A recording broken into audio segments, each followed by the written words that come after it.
Welcome back. He's Kevin Case. I'm Jenna Harner. And if you've been following Section 4 basketball this season, you know the Elmira girls team is one of the top teams in this section, and for good reason. Yeah, coming into tonight, Jenna, the Express were 15th in the state for Class AA and 17-1 on the season. But that one loss was from Seton Catholic, and tonight, the two teams, they would vie for the stack title. Well, call it a battle of the guards. Elmira's Kiara Fisher and Seton's Lexi Levy, playmakers for their respective squads.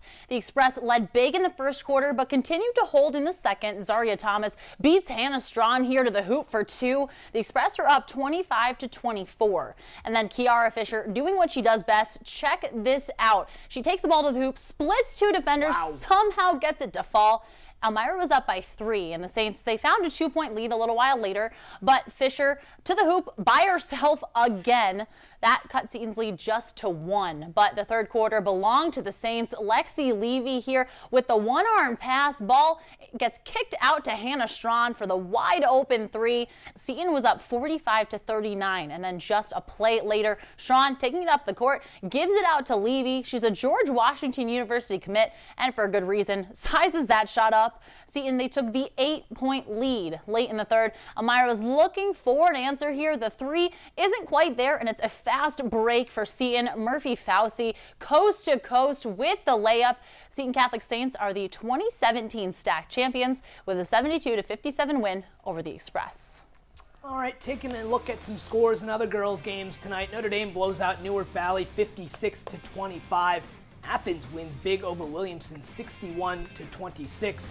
Jenna, get this, Wellsboro edged Sayre 50-48. Wow. Lizzie Poirer hit a buzzer-beating three-pointer to win it for the Hornets. Wow. So congrats to her and her team.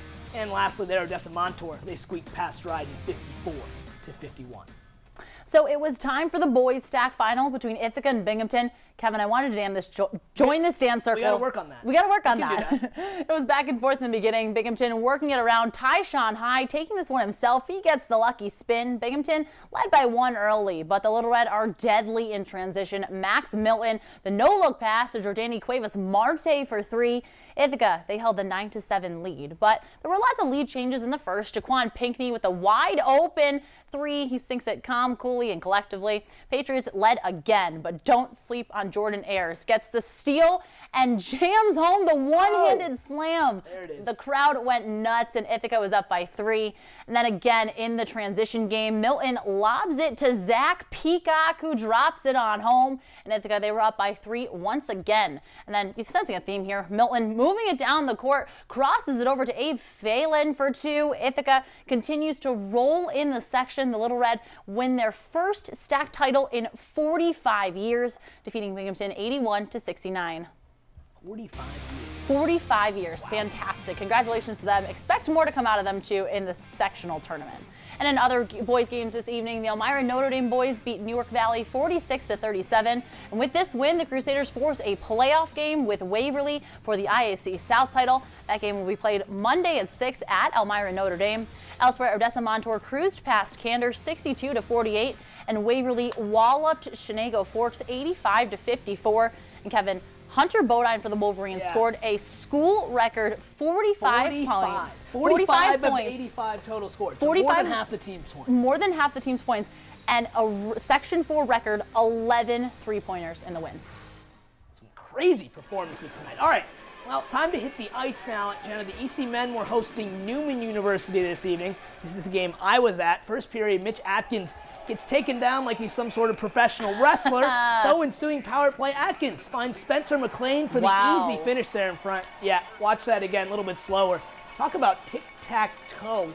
Scoring Eagles up 1-0 early, but Newman would fire back later in the first. Puck in the corner until it pops right out in front for Jory Mullen, who rifles one right past Carl Pretorius. That tied the game at 1 apiece, and then, unfortunately, just moments later, Knights on the rush. And Jenna, when you practice 3-on-2 in hockey, I think it looks just like this. Oh, wow. Yeah, Shane Topf wide open, scores on the empty net. Newman led 2-1 at the first intermission.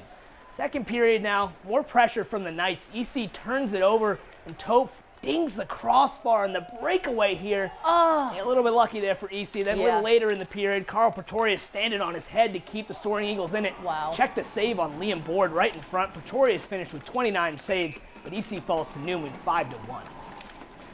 And up in the ECHL, wasn't much of a better night for the Jackals. They lost their season high 11th straight game this evening, falling to the Cincinnati Cyclones 2-0. Andy Isles finished with 17 saves for Elmira, but Michael Hauser, well, he beat out Isles. He finished with 28 and a shutout for Cincinnati. Elmira will be back in action tomorrow. They'll play at the Quad City Mallards at 8 o'clock.